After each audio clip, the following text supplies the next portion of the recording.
परिचय। कृतिका और राहुल भाई बहन हैं। रात में राहुल और कृतिका अपनी बालकनी में खड़े होकर आसमान में तारों को देख रहे हैं। राहुल कुछ तारों के विशेष क्रम को देखता है। कृतिका उन्हें देखकर बहुत उत्साहित हो गई है। वह राहुल से कहती है कि उसे आसमान के विषय में और अधिक बातें बताए।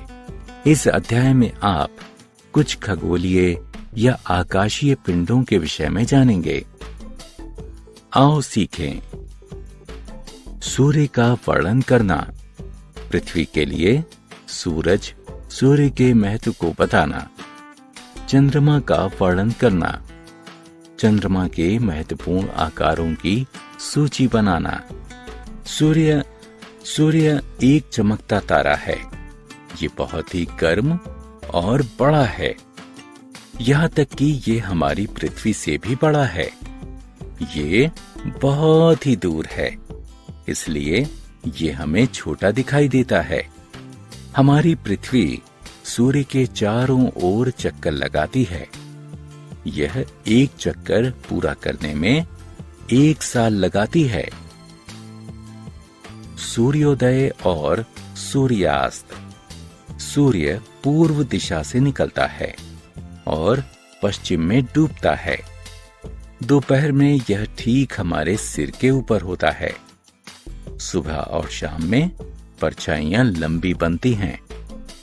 दोपहर में जब सूर्य हमारे सिर के ऊपर होता है, तब परछाइयां छोटी बनती हैं।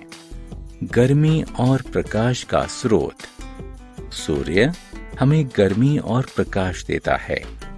इसके बिना पृथ्वी पर बहुत ही अंधेरा और ठंड हो जाएगी। पौधे, पशु और मनुष्य इस पर नहीं रह पाएंगे। सूर्य पृथ्वी पर जीवन को संभव बनाता है। तारे। आसमान में चंद्रमा और अन्य तारे भी हैं। वे रात में दिखाई देते हैं। सूर्य का चमकीला प्रकाश उन्हें दिन में छिपा देता है, इसलिए ये दिन में दिखाई नहीं देते हैं। सूर्य के साथ साथ सभी तारे भी गैसों से मिलकर बने हैं। तारों का क्रम। तारे आसमान में सुंदर क्रम बनाते हैं। चलो अब इनके कुछ रोचक क्रमों को देखते हैं। चंद्रमा। चंद्रमा हमारी पृथ्वी का एक प्राकृतिक उपग्रह है। ये पृथ्वी के चारों ओर चक्कर लगाता है और अपना एक चक्कर 28 दिनों में पूरा करता है। इस पर चट्टानें और बड़े गड्ढे पाए जाते हैं। चंद्रमा पर पानी नहीं होने की वजह से उस पर जीवन संभव नहीं है। चंद्रमा का अपना प्रकाश नहीं होता है। यह सूर्य के प्रकाश को परावर्तित करता, अर्थात इससे सूर्य का प्रकाश टकराता है, इसलिए यह चमकीला दिखाई देता है। यह सूर्य से भी छोटा है, लेकिन ये बड़ा इसलिए दिखाई देता है क्योंकि ये सूर्य की अपेक्षा पृथ्वी के अधिक पास है। चंद्रमा के आकार।